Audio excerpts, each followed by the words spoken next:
मेरे प्यारे बच्चों, एक बार फिर से आपके अपने प्यारे से YouTube channel maths by DK sir में मैं स्वागत करता हूं। मैं डीके सर। आज कक्षा 10 की गणित में मॉडल पेपर सेट नंबर 10 10वां सेट यानी आखिरी सेट आपका चल रहा है। ठीक है प्यारे बच्चों, तो कल आपका एग्जाम है। 1 तारीख है कल आपकी, ठीक है ना। कल आपका एग्जाम है। सभी से ढेर सारी शुभकामनाएं सभी को मैं दे रहा हूँ। बहुत पेपर अच्छा होगा। आज हम रात भर ऑनलाइन रहेंगे। कोई भी क्वेश्चन आप लोग पूछना चाहते हैं तो पूछ लीजिएगा, कोई भी क्वेश्चन हो, ठीक है ना। एनी 1 क्वेश्चन पूछ सकते हैं, ठीक है प्यारे बच्चों। चलिए चलते हैं हम लोग। देखो डायरेक्ट ही बता देते हैं, आपको क्वेश्चन लिखने की कोई ज़रूरत नहीं है, डायरेक्ट ही समझा देते हैं। देखो इसमें कह रहा है कि शांत दशमलव संख्या में इसको व्यक्त करो। तो देखो ये ऑप्शन कौन सा सही हो जाएगा, ये तीसरा ऑप्शन सही हो जाएगा, क्योंकि 625 है। 625 को अगर आप काट लेते हैं, थोड़ा सा देखिएगा यहाँ से साइड से, इसको थोड़ा सा हटा दो 625 को। तो 625 को अगर काटेंगे तो पहले कितने से काटेंगे, 5 से। 5 1 कम 5, 5 2 5 आ जाएगा, ठीक।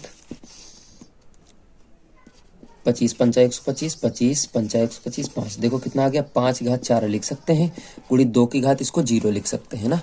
तो ये कितना हो जाएगा, शांत हो जाएगा। यही तो फार्मूला होता है कि नहीं होता है, 2 की पावर m इंटू 5 की पावर n, 2 की पावर n इंटू 5 की पावर n, यही फार्मूला होता है। ये शांत हो जाएगा, ठीक प्यारे बच्चों।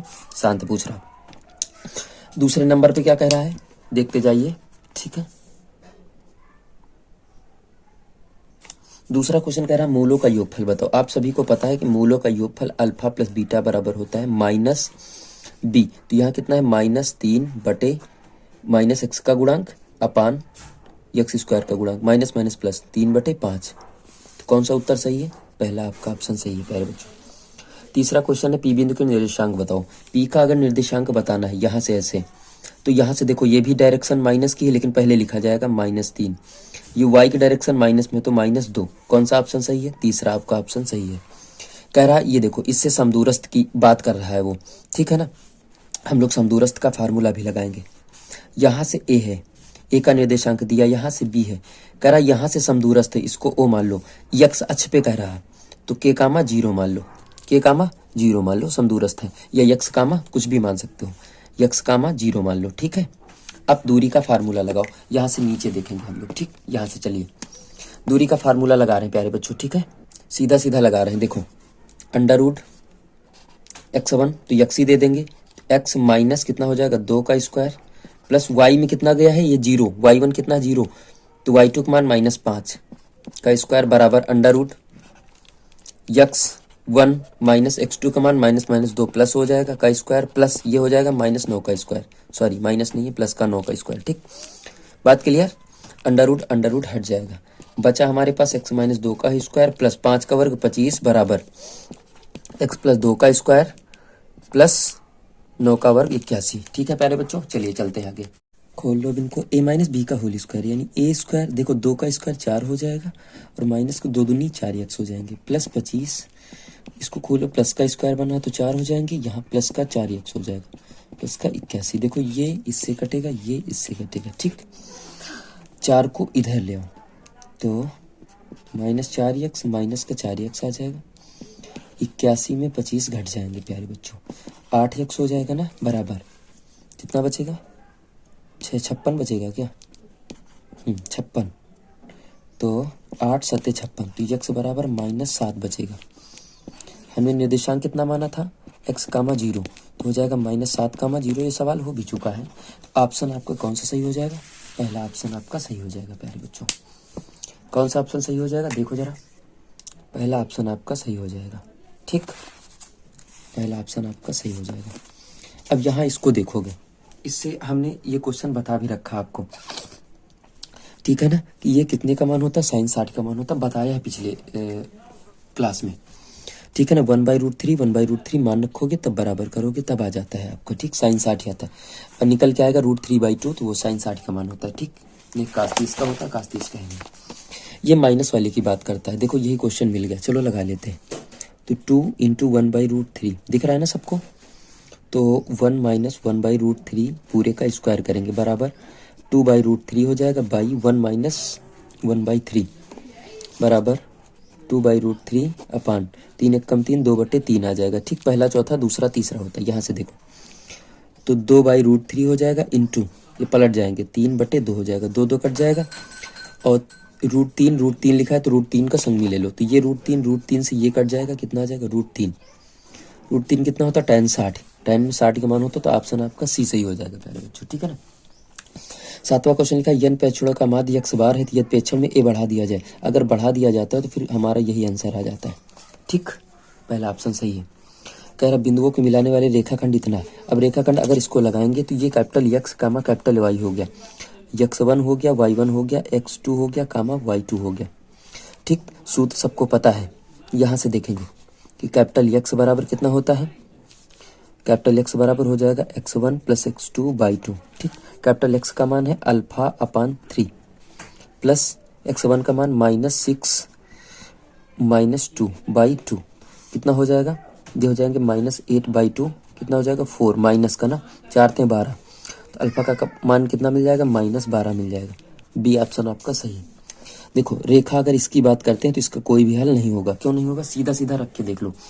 2/4 रखोगे 2 दूनी 4, 1/2 आया, 3/2 रखोगे 1/2, लेकिन 5 × 15 1/3 आ रहा, यानी 1/2 बराबर 1/3 बराबर 1/2 बराबर 1/3 आ रहा है। माइनस को इधर लेके आएंगे ना तो ये देखो बराबर नहीं आ रहा, इसका मतलब इसका कोई भी हल नहीं। इसी प्रकार इसका भी कोई भी हल नहीं होगा। ये हो जाएगा A/L हो जाएगा बराबर B/M हो जाएगा बराबर C/N हो जाएगा, तो इसका भी कोई हल नहीं होगा। ठीक, ऑप्शन बी सही। यहाँ से देखो इसका मान निकालना है प्यारे बच्चों, इसका डायरेक्टली मान निकालना सीखो। डायरेक्टली मान निकाल सकते हैं। यहाँ से बेटा कास थीटा कामन ले लो। अगर हम लोग कास थीटा कामन ले लेंगे तो अंदर क्या बचेगा b और sine theta upon cos theta तो हो जाएगा tan थीटा। ठीक, माइनस के यहाँ a बच जाएगा, अपान यहाँ से कास थीटा लोगे तो यहाँ बच जाएगा b और यहाँ sine theta cos theta common करेंगे तो भाग करेंगे तो sine theta upon cos theta tan theta plus का a। अब मान रखो ये कट जाएगा तो b इसका मान रखोगे a/b माइनस का a, b into a/b plus का a। ठीक, देखो b खत्म, b खत्म, a खत्म, 0/2a, यानी इसका मान कितना आ जाएगा 0 आ जाएगा। ऑप्शन डी सही हो जाएगा। ठीक है प्यारे बच्चों, ये वाला क्वेश्चन थोड़ा सा लंबा जा रहा है, बहुत ज़्यादा लंबा जाएगा, इसको केवल पढ़ो और देखो, हम बता रहे हैं। ठीक है ना, बताने जा रहे हैं प्यारे बच्चों इस क्वेश्चन को, जहाँ से समझो इस क्वेश्चन को हम लगाने जा रहे हैं। एक त्रिभुज हुआ है, त्रिभुज पे एक लंब छोड़ा गया है डी, यह है ABC, इसको लिख लेते हैं तुरंत। ये उसने दिया है और इस आपसे पूछा कि कौन सा कोण होगा, 4 ऑप्शन दिए हैं। ठीक है प्यारे बच्चों, हम लोग कहते हैं कि इसको गुणा करो तिर्यक, तो ये हो जाएगा DA² बराबर BD इंटू CD। ठीक, अगर हम बात करें ये समकोण है तो हम लोग त्रिभुज ले लेंगे ABD, समकोण त्रिभुज, पाइथागोरस प्रमेय लगाएंगे तो हो जाएगा AB² बराबर BD² प्लस AD², यही होगा ना, यही हो जाएगा ना, हो जाएगा ना। समीकरण इसको 1 दे दो। उसके बाद अगर ये वाला त्रिभुज लेंगे, त्रिभुज उसको हटा दो, त्रिभुज ADC में, ठीक, AC² बराबर AD² प्लस CD²। समीकरण 2 मान लो, समीकरण 1 और 2 को जोड़ने पर क्या करोगे, जोड़ने पर जोड़ो तो ये हो जाएगा कितना, यहाँ से जोड़ रहे हैं AB² प्लस AC²। ठीक, AD² 2AD² plus BD² plus CD²। ठीक, इतना बना AB² प्लस AC² बराबर AD का मान रखो, AD² का मान है देखो पहले समीकरण में प्राप्त कर दिया तुमने, 2BD इंटू CD मान दिया गया ना, तिर्यक गुणा करवाया था, प्लस BD² प्लस CD²। अब देखो यहाँ से बना AB² प्लस AC² बराबर A² plus B² plus 2AB, यानी बन जाएगा BD प्लस CD का स्क्वायर। चित्र में देखो BD प्लस CD क्या है, BC है, तो AB² प्लस AC² बराबर BC²। ये पाइथागोरस प्रमेय है। कब देखो, अब देखो BC², BC आपका कर्ण बनेगा और लंब आपका ये बनेगा, आधार आपका ये बनेगा, इसका मतलब ये समकोण, कोण A समकोण है, तो BAC बराबर समकोण 90 अंश है। यही पूछा था कि कौन सा कोण समकोण है, देख लीजिए। ठीक है, बात क्लियर, कौन सा कोण समकोण हो जाएगा आपका, तो ऑप्शन हमारा BAC ये वाला समकोण हो जाएगा। ठीक है ना, बात क्लियर। चलो अगला क्वेश्चन देखते हैं। देखो लिखा है एक खंभे के शीर्ष के उन्नयन कोण स्पर्शज्या यानी tan थीटा बराबर कितना होता है 3/4। कह रहा है खंभे की ऊंचाई तथा छाया की लंबाई। अब देखो अगर हम चित्र ऐसे बना के ऐसे बनाएंगे तो ये हो जाएगा थीटा ABC। अगर हम tan थीटा बराबर लिखेंगे AB/BC, यही तो होता है, नहीं होता।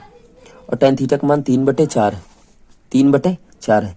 तो कह रहा कि अनुपात बताओ काहे में खंभे की ऊंचाई हो गई AB, छाया हो गई BC, यानी 3/4। पहला ऑप्शन आपका सही हो जाएगा। ठीक है प्यारे बच्चों, चलो आगे चलते हैं। इसको देखो, दिए गए चित्र में AB बराबर 8 इतना। देखो यहाँ से बात समझो, एक ये रेखा है, यहाँ A लिखा है, यहाँ B लिखा है और यहाँ B डैश दिया है उसने। ठीक, टोटल रेखा हमारे पास 8 है। बात को समझना, यहाँ से अगर देखो तो AB को नीचे ले आओ तो AB'/AB बराबर हो जाएगा 3/4। इसको पलटो, लिखो AB/AB' बराबर 4/3। अब AB में दो भाग हो रहे हैं, क्या कौन कौन से भाग हो रहे हैं? AB' प्लस BB', ये हो रहा ना, बटे AB'। ठीक, बराबर 4/3। अलग अलग इसको तोड़ो, जब अलग अलग आप तोड़ोगे इसको AB'/AB' प्लस B'/B/AB' बराबर 3/4, सॉरी 4/3। ये कट जाएगा, इधर एक बचेगा तो इधर ले जाओ। हमको यही निकालना था कि BB'/AB' बराबर 4/3 माइनस 1, 3 1 कम 3 4, 1/3। अब इसको पलट दो, इसको क्या करोगे? पलटोगे। ठीक, तो पलटोगे तो आपसे पूछ रहा है AB' यानी इतने का अनुपात और इतने का अनुपात अपान B'/B कितना आ जाएगा? 3:1, 3:1। ऑप्शन आपका बी सही हो जाएगा प्यारे बच्चों। ठीक है ना, चलिए चलते हैं, 14 नंबर हो गए। अब चलिए चलते हैं 15 नंबर की ओर। समांतर श्रेणी के प्रथम दो पद निकालना है आपको। कितने? दो पद। पहला पद तो -1 है, अगर -1 तो यही सही हो जाएगा, बात खत्म हो जाएगी। ठीक, कुछ करना ही नहीं। ठीक, कुछ करना ही नहीं। -a का मान -1, अगर हम दूसरा निकालते हैं a1 हो गया, a1 का मान यही होता है। अगर हम a2 बराबर निकालते हैं तो क्या लिखा जाता है? a1 plus d। ठीक, यानी इस जगह रखेंगे -1 और प्लस 1/2, 2 1 का मान 2 माइनस 1/2, यही ऑप्शन आपका सही हो जाएगा। पहले कह रहा कि एक सामान्य वर्ष में 53 अवयार होने की प्रायिकता कितनी होगी? 53 अवयार होने की प्रायिकता 1/7 आती। अगर लीप ईयर्स में पूछता है तो भैया 2/7 आती। अगर सामान्य वर्ष में है तो 53 रविवार होने की प्रायिकता 1/7 कैसे आएगी? पहले बात समझो हमारी। सामान्य वर्ष में 365 दिन होते जिसमें 52 सप्ताह होते हैं और एक शेषफल बचता है। कितना बचता है? एक शेषफल। एक शेषफल में मतलब 7 दिन होते हैं। ठीक, सोमवार से लेकर रविवार तक 7 दिन होते हैं। 7 दिन में एक दिन पूछ रहा रविवार, तो एक हो जाएगा अनुकूल, कुल हो जाएगा 7, तो 1/7। कह रहा है कि दो घनों के पृष्ठीय क्षेत्रफल इतना है, आयतनों का अनुपात। तो घन का आयतन कितना होता है? भुजा क्यूब। अगर हम पहले का मान ले ए, दूसरे का मान ले बी, तो भुजा क्यूब होता है। तो 1/27 के करते यहाँ करड़ी लगा लेते हैं इसे, तो क्यूब निकालेंगे तो 1/3 आ जाएगा। इनके क्षेत्रफलों का अनुपात कितना होता है? 4a² अपान 4b²। 4 कट जाएगा, a अपान b का पूरे का स्क्वायर लिख लो, तो 1/3 का स्क्वायर 1/9 आ जाएगा, 1/9 आ जाएगा। ठीक, कह रहा बहुलक वह मान होता है जो सबसे अधिक बारंबारता रखता है, जो सबसे अधिक बारंबारता रखता है। कह रहा कि प्रथम n प्राकृतिक संख्याओं का माध्य ये होता है। ठीक, माध्य यही होता है। अब ये लास्ट क्वेश्चन है, बताओ जरा भैया, कमेंट करके बताओ, आप लोग की तैयारी कर रहे हो। घनाभ के 3 सम्मुख पृष्ठों का क्षेत्रफल क्रमशः x, y व z दिया गया है, घनाभ का आयतन क्या होगा? इसको प्यारे बच्चों कमेंट करके बताओ, नहीं तो हम तुरंत इसका वीडियो तुरंत बना के भेजेंगे हम। ठीक है प्यारे बच्चों, मिलते हैं अगले क्लास में। अब आपको एक PDF सूत्रों की PDF आपको अभी देखो शाम तक आपको प्रोवाइड करवा देंगे प्यारे बच्चों, और ढेर सारी शुभकामनाएं कल के एग्जाम के लिए। ठीक है ना, बेस्ट ऑफ लक मेरे प्यारे बच्चों, सभी को मेरी तरफ से ढेर सारी शुभकामनाएं।